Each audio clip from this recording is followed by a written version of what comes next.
अस्सलाम वालेकुम कैप्रिकॉनियंस, मैं हारिस अज़मी प्रोफेशनल एस्ट्रोलॉजर आपकी खिदमत में हाजिर हूँ इस यूनिक एंड प्रोडक्टिव 7 डेज़ की रिपोर्ट के साथ।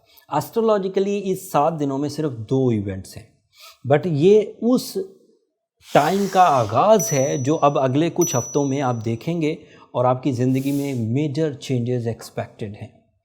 ह्यूमन जो एबिलिटीज़ हैं, चाहे वो नेचुरल स्किल्स हों, चाहे आपके प्लान्स हों, चाहे इंस्टीट्यूशनल अचीवमेंट्स हों, चाहे रिवॉर्ड्स हों, वो सब परफॉर्म आप करते हैं, लेकिन उन परफॉर्मेंसेस में बहरहाल टाइम बिहेवियर्स अपना असर दिखाते हैं। अगर एक किसान बहार के सीज़न में अपने बीज बोएगा तो उसको मेहनत तो उतनी ही करनी पड़ेगी, लेकिन बहार सीज़न है, एक टाइम बिहेवियर है, उसके एवज़ उसका फल ख़िज़ा से कहीं ज़्यादा अच्छा आएगा।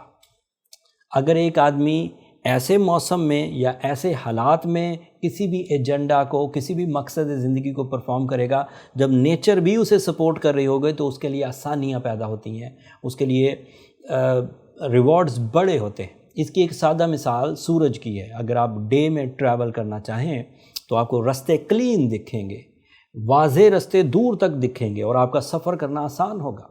बट जब ये लाइट सूरज की आपके पास मुयस्सर ना हो, बहरहाल आप सफ़र कर सकते हैं आर्टिफिशियली, आपके पास अदरवाइज़ लाइट्स होंगी, बट जिस तरह डे टाइम में आप कॉन्फिडेंस के साथ अपने रास्तों को, अपनी मंजिलों को देखते हुए सफ़र कर सकते हैं, नाइट टाइम में वो वैसे नहीं कर सकते। एंड इसी तरह ह्यूमन नेचर में आपके पास जो एबिलिटीज़ हैं, मैनेजमेंट है, स्पिरिचुअलिटी है, इमोशंस हैं, प्लान्स हैं और तालीमी सरगर्मियाँ हैं, वो अब इस हफ्ते से पावरफुल मोड पर जाने वाली हैं। उसमें जो पहली तब्दीली आएगी वो न्यू मून की सूरत में है, नए चांद की सूरत में। एक छोटी तब्दीली है, लेकिन बहरहाल इसका इम्पैक्ट आपके जज्बात पर, आपकी फोर्स ऑफ लाइफ पर, आपकी अटेंशंस पर, आपकी जो दिलचस्पियां हैं उस तरफ बहुत बढ़ेगी। सूरज आपके न्यू मून आपके 10th एंगल पर होगा, जहां सूरज भी उसे वेलकम करेगा, मरकरी भी उसे वेलकम करेगा, मार्स भी उसे वेलकम करेगा।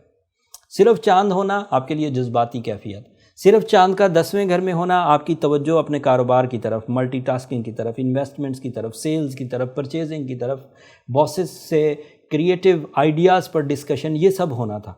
बट सूरज की वजह से उसमें कॉन्फिडेंस आ जाएगा, सूरज की वजह से उसमें डोमिनेटिंग एबिलिटीज़ आ जाएंगी, सूरज की वजह से उसमें एक्यूरेसी आ जाएगी, सूरज की वजह से उसमें मल्टीटास्किंग आ जाएगी, मार्स की वजह से फिजिकल स्टैमिना आ जाएगा, मरकरी की वजह से कॉन्सेंट्रेशन आ जाएगी। So you are going good in the career side.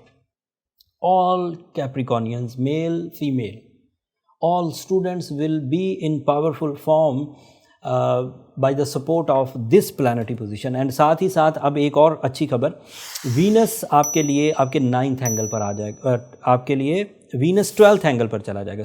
9 अक्टूबर को वीनस आपके 12th एंगल पर चला जाएगा।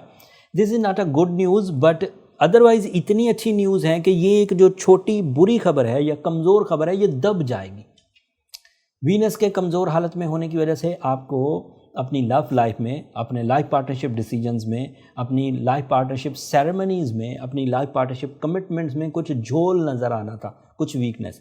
बट उसके बरअक्स आपको इतनी ताकतवर पोजीशन मुयस्सर है सूरज के एवज़ के वो आपके लिए proper fuelling, proper force of life, proper romantic emotions, proper commitments, proper life partnership decision produce कर देगा, आपको परेशानी नहीं होगी। लेकिन बहरहाल वीनस की कमज़ोरी आपके लिए किसी एक सेक्टर में थोड़ी कमी ज़रूर ला सकती है, बट उस कमी को एक और ताकतवर प्लैनेट, आपका रूलिंग प्लैनेट सैटर्न आके मज़ीद सपोर्ट करेगा 11 तारीख को।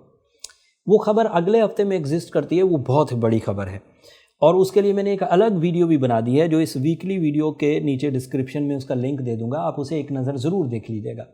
अब 8 तारीख से होने वाली चेंजेस, फिर 11 तारीख को होने वाली चेंजेस, फिर 18 तारीख को होने वाली चेंजेस अब कैप्रिकॉनियन नेचर को यकसर बदल के रख देंगी। बट अगर कोई Capricornian weak group of Capricornian में एग्जिस्ट करता है, उसका बाई बर्थ सैटर्न या बाई बर्थ जुपिटर रेट्रोग्रेड था, तो उसे अपने आप को कवर करना चाहिए। ऐसा ना हो कि आपकी एक वीकनेस इस गोल्डन सीजन को, जो तकरीबन 30 साल के बाद आपको मुयस्सर आया है, 2nd हाउस में आपके सैटर्न है, 2nd हाउस में आपके जुपिटर है, 1st हाउस में आप 10th हाउस में आपके लिए मार्स है, 10th हाउस में आपके लिए सन है, 10th हाउस में आपके लिए मरकरी है। This is a ideal combination by rules of astrology to build your successes, to get your respect for your high level achievements. अब अगर आप उलझे रहे, अगर अब आप शिकायतों में मुलव्वस रहे, अगर अब आप नफ़रतों में पड़े रहे, अब अगर आप गुस्से झीलते रहे, अगर अब आप इंसल्ट्स को बर्दाश्त करते रहे, तो इससे अच्छा टाइम अगले 12 साल मुयस्सर नहीं है. This is the ideal time when long term and short term planets all favors you. And उससे जो एडवांटेजेस मिलेंगे वो गैर मामूली हैं. माली फ़वाइद हैं, कवानीन में ख़राबियों का ख़ात्मा है, कर्ज़ों का उतरना, सेहत का ठीक रहना, लग्जरी लाइफ की तरफ जाना, डील मेकिंग करना, अपने गमों से छुटकारा हासिल करना, अपनी बुरी आदतों से बचे रहना. Everything is possible. बट अगर आप वीक ग्रुप ऑफ कैप्रिकॉनियन में हैं तो बहुत आसान है कि आप एक बहुत अच्छी क्वालिटी का ब्लू सफ़ायर लें. ये जो जनरल ब्लू सफ़ायर हम बाय कर लेते हैं ज्वेलर वगैरह से, कैप्रिकॉनियंस, मैं उसमें ज्वेलर का कसूर नहीं मानता हूँ, क्योंकि ज्वेलर तो एक ब्यूटी बेचता है, प्रीशियस स्टोन्स बेचता है. अगर वो ग्लास फिनिश करके कोई स्टोन आपको बहुत अच्छे प्राइस में दे देता है तो ये उसका काम है, उससे शिकायत नहीं बनती. बट ये आपको पता था कि हमें तो ब्यूटी के लिए पहनना ही नहीं, हमें तो फैशन के लिए पहनना ही नहीं, हमें तो ट्रीटमेंट के लिए पहनना है, हमें उसकी रेडिएशंस चाहिए, हमें उसकी फ्रेंडली इंटरफेरेंसेस चाहिए. अब वहाँ पर आपने खूबसूरत स्टोन तो ले लिया, लेकिन उसकी जो इंटरफेरेंस है, रेडिएशन, वो नहीं मिल रही. तो दैट मीन्स कि वो सिर्फ एक पीस ऑफ ग्लास है, एक piece of synthetic blue sapphire. तो इसलिए किसी अच्छी जगह से लिया करें. थोड़े महंगे होते हैं ये royal stone, blue sapphire is a royal stone, but फिर भी अगर कोई रिलायबल इदारा हो जो बहुत ज़्यादा ग्रीड ना रखता हो और आपके लिए स्टोन अरेंज कर दे तो बहुत अच्छा है. हमने इसके लिए एस्ट्रो जेम्स की बुनियाद आज से 20 साल पहले रखी थी. 2 दिहाइयाँ हो गई. जितने भी मेरे पेशेंट्स हैं या क्लाइंट्स हैं वो स्टोन जब बाय करते हैं तो एस्ट्रो जेम्स को बहरहाल वो मद्देनज़र रखते हैं. वहाँ से स्टोन आपको अच्छी प्राइजेस पर और जेन्युइन स्टोन्स मुयस्सर आ जाते.